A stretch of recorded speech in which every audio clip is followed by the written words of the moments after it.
রেন্টটা কি আছে?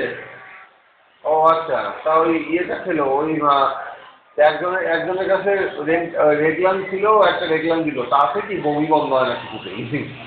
হ্যাঁ, ওই খাওয়া হয়ে গেছিলো অনিয়ম। ওই চারটের সময় খাওয়া হয়ে গেছিলো। খাওয়াটা অনিয়মে তো যাক, নেমে টেমে না ভালোই লাগলো। মুসুরিটা তা আমার যেটা হচ্ছে, আমি তো পাহাড়ে ছিলাম 2 বছর। হ্যাঁ, আমারও পাহাড় অত আকর্ষণ কিছু হচ্ছে না আর কি। হ্যাঁ, তা যাক দেখলো আমরাও দেখলাম, ভালোই লেগেছে। এবার পরের দিন ঋষিকেশ, ওই রামঝোলা টোলা এগুলো দেখলাম। হ্যাঁ, এসে ঋষিকেশেই ছিলাম কালকে। তা আজকে ঋষিকেশেই আছি, ঋষিকেশ থেকে ফোন করছি।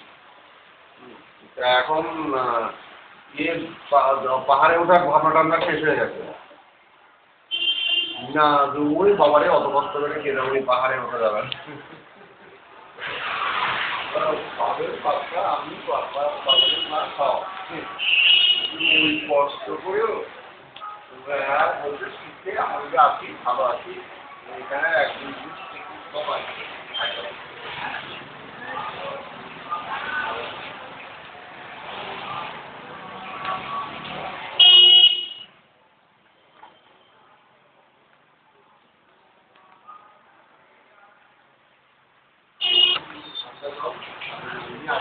আসবো হরিদ্বার দিব। হ্যাঁ, হরিদ্বার আজকে থাকবো। তা থেকে কালকেও থাকবো আর কি। থেকে সে কাল রাতেই ট্রেন ধরবো, পরশুদিন তার পরের দিন ফিরবো।